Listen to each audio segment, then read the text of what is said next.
भीमराव अंबेडकर विश्वविद्यालय एक बार फिर सुर्खियों में। भीमराव अंबेडकर विश्वविद्यालय एक बार फिर सुर्खियों में है। आपको बता दें कि पीड़ित ने सुसाइड नोट लिखकर गंभीर आरोप लगाए कि विश्वविद्यालय के कर्मचारी दिनेश कुशवाहा ने जहर खाकर जान देने की कोशिश की थी।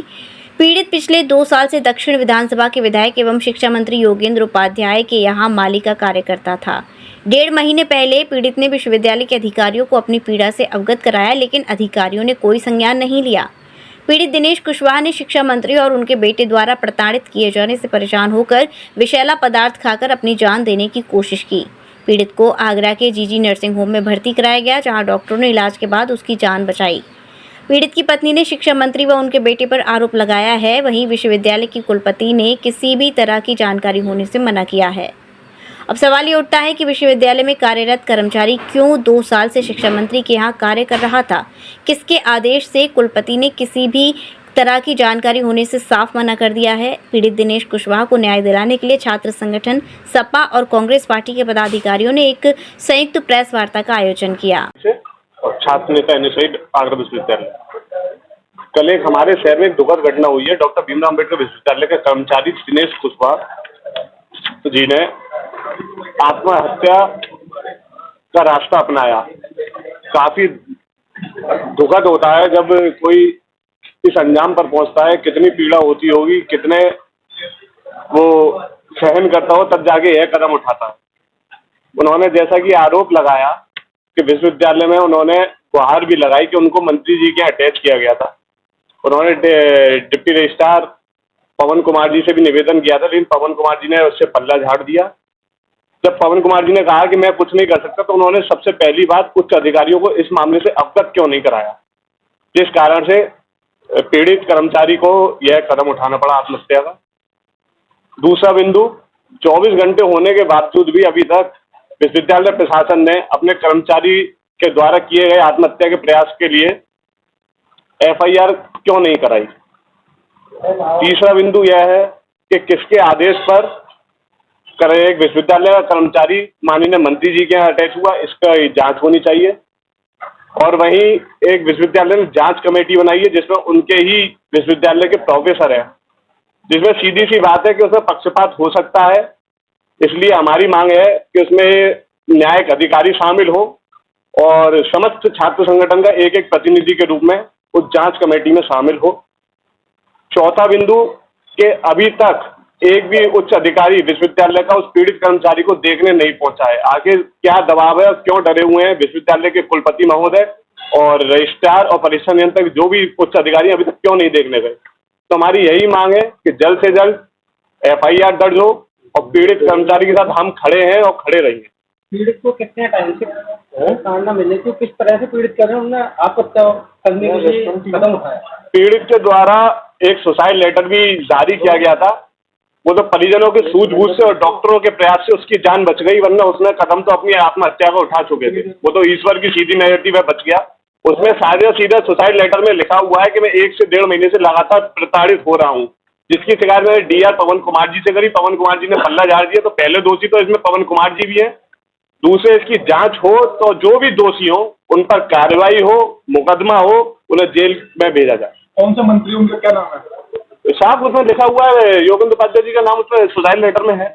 क्लियर है, वो कोई बात छुपी नहीं है। शहर में चर्चा के विषय आज सारे समाचार पत्रों में भी नाम उजागर करा। एक कर्मचारी ने जहर खा के आत्महत्या की कोशिश की। जब संज्ञान हमें पता चला, हम वहाँ गए। पूरा मामला यह 2 साल से विश्वविद्यालय के कई कर्मचारी, एक आगरा के प्रतिष्ठित मंत्री शासन सरकार के वहाँ कार्य करते थे।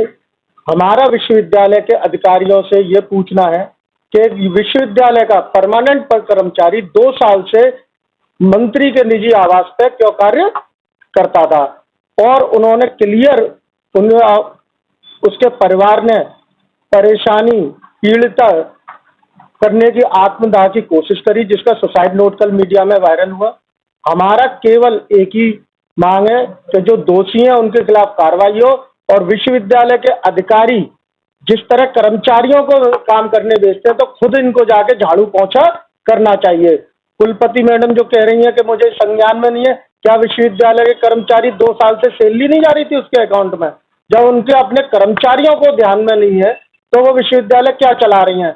उनका काम केवल अब आगरे में फीता काटना है और मंत्रियों की सेवा करना है। कल तो ये रजिस्ट्रार वगैरह सब उनके कर्मचारी जाके कर्मचारियों की जगह खुद काम करना चाहिए उन्हें।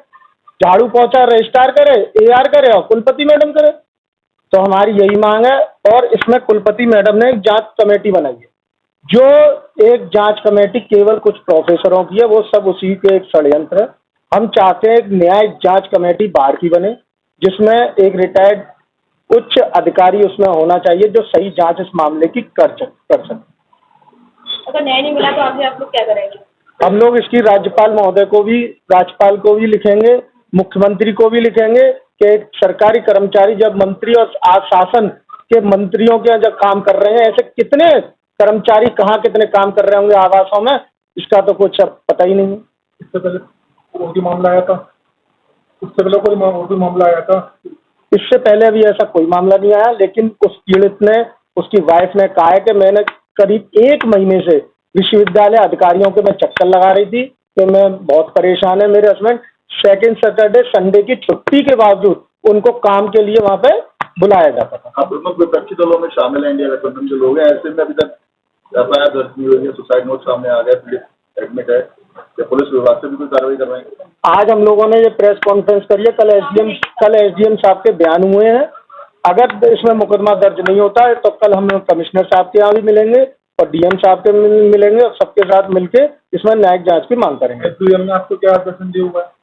एसडीएम साहब ने क्या आश्वासन दिया? एसडीएम साहब ने इसमें कहा न्यायिक जांच होगी और जो भी होगा इसमें मुकदमा दर्ज होगा। समाजवादी पार्टी और कांग्रेस चुनावी गठबंधन में है और समाजवादी पार्टी का कहा जाता था मुलायम सिंह यादव के बहुत से संघर्ष ही हमारा नारा है, तो क्या इस जो घटना हुई है उसमें समाजवादी पार्टी नेता संघर्ष नजर आएंगे? समाज पहले की तरह जिस तरह होता हुआ कि बयान के बाद मामला खत्म हो जाता है? बयान के बाद कभी समाजवादी पार्टी तब भी संघर्ष करती है, आज भी संघर्ष करती है और हमेशा गरीब पिछड़े लोगों की मदद करती है। हम लोग इस वाले मामले को ऊपर तक उठाएंगे, हमने राष्ट्रीय अध्यक्ष जी को भी अवगत कराया है और हम लोग इसमें पूरी प्रकरण में जब तक मुकदमा दर्ज नहीं होगा हम लोग इस लड़ाई को लड़ेंगे और शासन में हम लोग बहुत जल्दी राज्यपाल महोदय से भी समय लेके इस पूरे विश्वविद्यालय की कार्यकारिणी जो चल रही है अधिकारियों की मनमानी, उसका हम जरूर उनको अवगत कराएंगे। इस घटना के लिए जिम्मेदार किसे मानते हैं? अधिकारी इसके जिम्मेदार है, यूनिवर्सिटी के अधिकारी पूर्ण रूप से जिम्मेदार है। उसमें एक अधिकारी का तो पवन कुमार का नाम लिखा गया है, उसे अभी तक कुलपति मैडम सस्पेंड नहीं कर पाई। आप 2 साल से कोई भी छोटा कर्मचारी अपनी मर्जी से थोड़ी जाएगा काम करने, आपने ही तो भेजा होगा। जब अधिकारी भेज रहे हैं तभी तो वो काम कर रहे हैं, तो विश्वविद्यालय के अधिकारी इसमें पूर्ण रूप से जिम्मेदार है। गौरव शर्मा, छात्र संघ अध्यक्ष, आगरा विश्वविद्यालय, प्रदेश उपाध्यक्ष एनएसयूआई। पूरा मामला क्या है? देखिए, पूरा मामला जैसा कि कल विश्वविद्यालय के कर्मचारी ने, परमानेंट कर्मचारी है, उसने आत्महत्या करने की कोशिश की गई। जब मामले का संज्ञान लिया गया तो पता चला कि लगभग 2 वर्ष से उस स्थायी कर्मचारी को विश्वविद्यालय के को एक आगरा के माननीय मंत्री जी के यहाँ पर कार्यरत कर रखा था। तो सबसे पहला तो हमारा कुलपति महोदया से ये सवाल है कि किस आधार पर और किसके आदेश पर कर्मचारियों को सत्ता के लोगों के और माननीय मंत्रियों के यहाँ पर लगाया गया। ऐसा कोई रूल नहीं है विश्वविद्यालय का कि विश्वविद्यालय के किसी कर्मचारी को विश्वविद्यालय के बाहर कहीं पर भी आप कार्यरत कर सकते हैं। दूसरा सवाल ये, माननीय कुलपति महोदया ने एक बयान कल दिया है कि हमें इस मामले का कोई संज्ञान नहीं है और हमारे यहाँ से किसी भी कर्मचारी को किसी के यहाँ अटैच नहीं किया गया। तो जब माननीय कुलपति महोदया ये सारी चीजें कह रही हैं और जो पीड़ित कर्मचारी है उसने सुसाइड नोट में साफ लिखा हुआ है कि मुझे एआर पवन कुमार के आदेश पर वहां पर अटैच किया गया था, तो किन लोगों के दबाव में आकर कुलपति महोदया झूठ बोल रही हैं? इस मामले की हमें एक अच्छी कमेटी बनाकर, जो कमेटी कुलपति महोदया ने बनाई है उस पर हमें विश्वास नहीं है, कोई न्यायिक अधिकारी, और हम चाहते हैं कि सभी छात्र संगठनों के एक प्रतिनिधि उसमें जहाँ शामिल हों जिससे कि न्याय और जांच निष्पक्ष हो।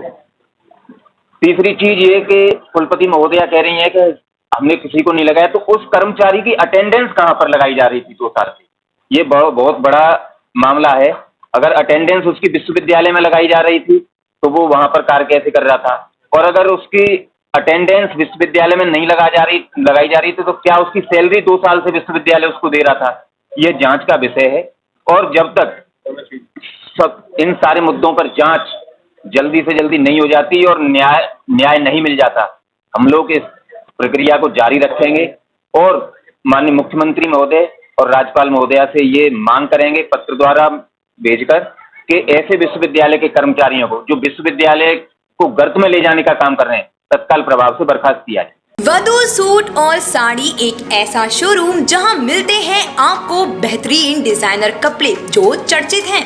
अपने डिजाइनर सूट और साड़ी के लिए मथुरा शहर में शीघ्र पधारे। वधू सूट साड़ी और किड्स वियर कृष्णा नगर मंडी चौराहा मथुरा।